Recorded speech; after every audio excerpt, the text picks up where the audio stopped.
ลูกค้าที่มากู้เงินนำพวกเขานี่จะต้องได้เรียนรู้เรื่องทางด้านการเงินรายรับจะมีเท่าใดรายจ่ายจะมีเท่าใดเจ้าสิเฮ็ดจังได๋เพื่อว่ารู้จักว่าเจ้าจ่ายเงินเกินตัวบ่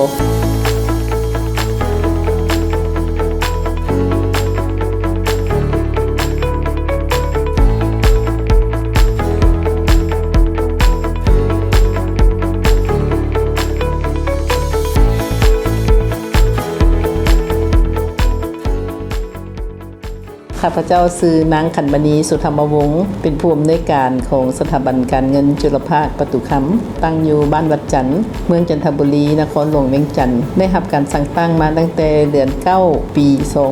2012 จากธนาคารแห่งสปป.ลาวเป็นสถาบันการเงินจุลภาคที่รับเงินฝาก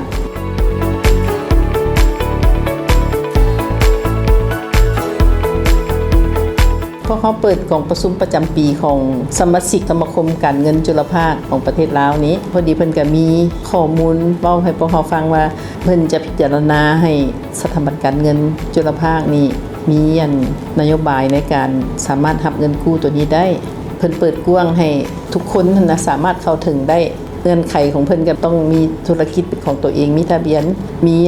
การดำเนินงานที่ว่ามีผลกำไรแล้วก็เป้าหมายที่ว่าเพิ่นจะให้ไปปล่อยกู้เพิ่นก็แม่นมีอยู่4กลุ่มเป้าหมายท่านพวกเขาก็เลยว่าเสนอเป็นน้ำเพิ่นข้างทำอิฐก็ถือว่าก็เป็นโอกาสของพวกเขาหั่นนะ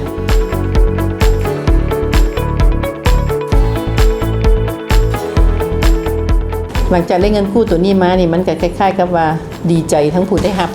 คือพวกเขาเองเขาเอาไปปล่อยกู้คือลูกค้านี่ให้ความสนใจหลายแต่ว่าเขาก็เอาเงินไขที่เพิ่นวางให้ในกลุ่มลูกค้าเป้าหมายของเพิ่นวางให้หั่นแหละแต่ในนั้นพวกเขาก็ต้องได้เบิ่งว่าอยู่ในเงินไขอยู่ในความเหมาะสมและอยู่ในการเฮ็ดจริงทำแท้บ่ลูกค้าของพวกเขานี่ที่เอาไปหั่นก็ยังบ่ทันเป็น NPL จักคน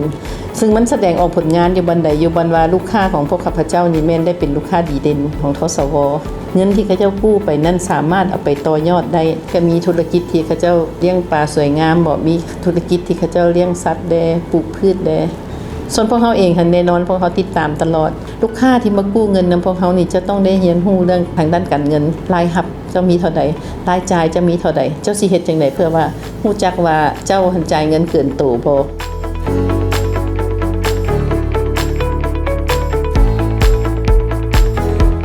ข้าพเจ้าบอกว่าเงินของกองทุนเป็นคือกันกับเงินของฟ้าประทานมา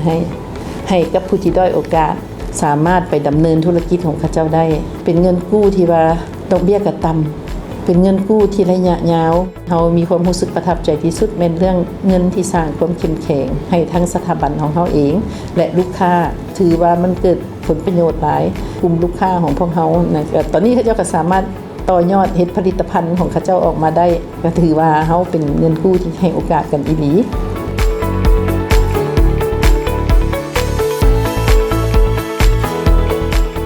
สถาบันการเงินทุกสถาบันนะที่มีความสนใจหั่นให้เข้ามาโดยกง